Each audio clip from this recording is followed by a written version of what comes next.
What's happening? Will Freeman, RevolutionaryLifestyleDesign.com, talking to you today about why big businesses can afford to lose money and you can't, okay? I'm talking about, a small business is even like under 20 million in revenue or 10 million in revenue. Like even if you're making good dough, okay? I'm talking about like huge businesses like Netflix has been hemorrhaging money, and has access to billions of dollars. YouTube was running a loss for the last decade. They might have turned a profit in the last couple of years, but Google was completely okay with totally running YouTube on a loss. Okay, and they said then, and I think this was 3 or 4 years ago, they had no timeline of profitability. Thankfully, because YouTube, I love YouTube, super useful to my business. Huge companies can do that because they have access to billions of dollars in, venture capitalist investment, or especially if they've taken it public. Once a company's gone public and they had a good IPO, they have money to do whatever they want. They can run 3 out of 4 departments at a loss, okay?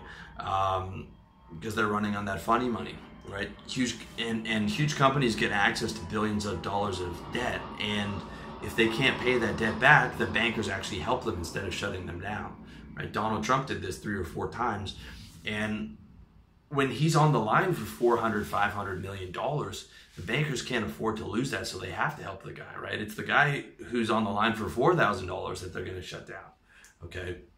Like big company, the too big to fail type of companies can lose money all day long, okay? And get bailed out by the government. So they've got venture capitalist money, they've got stock market money, they've got debt that they can get into. They've got a potential bailout if there are, a financial services company or something that you could be made a case for as a utility. So what you get is executives at huge companies, they can get huge money even when their companies are drowning in debt and hemorrhaging cash. Like during the housing crash and the crashes when, JP Morgan were taking these huge hits and they'd had all kinds of dirty derivatives on their books and were involved in the housing and crash and all this stuff. And their executives were taking $40 million bonuses because they were like, well, we don't care. We're just going to do that, right? And because they are not based strictly on how profitable the company is in some cases. All right. Yet you got a lot of companies that live on their quarterly earnings, but they can afford to lose money, dude. All right. You can't in a small business. You need to be profitable or it's over. I'm more profitable than every company I just mentioned by far. Okay, my margins are way higher. My return on my investment is way higher. Because by the time the company gets big,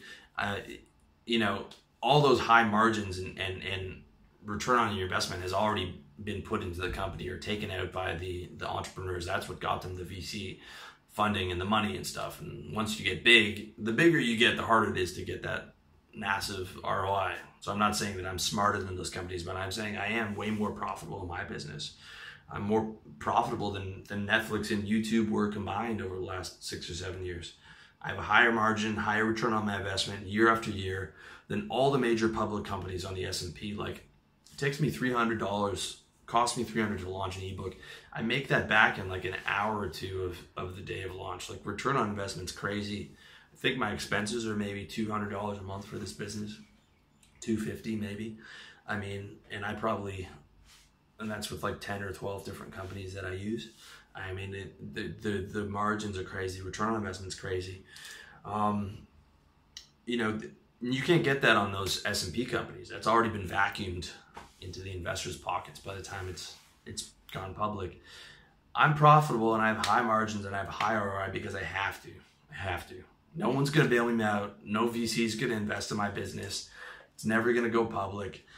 It can't be bought because it's so dependent on me. There's no exit plan for this business. My exit plan is to die and do my final post and video on my deathbed. Okay, that's my exit plan. All right, have to be profitable. Have to have high margins. Have to have high ROI. Otherwise, it would be lights out for me. And it's the same for you. If you're doing your 6-figure sales-based service business, you're not going to get government bailouts, you're not going to get Wall Street money, you're not going to get stock options. It's going to be sink or swim. So you need to be swimming. You need to be swimming hard because there's no neutral. Gravity brings a flat line down. Okay, you need to really become that full tilt entrepreneur, dude, and focus on that bottom line and get you to in that position where you are crushing it because you have to, right? Smaller business has to be more profitable than a big business. So just something to keep in mind. Not to say you can't grow it into a big business and get access to all kinds of that fun stuff, but for now, dude, in the stage where you're at, you have to be profitable. You have to be, and you have to focus at that as your number one priority in business. Like priority number 1, 2, and 3 is revenue. So just keep that in mind.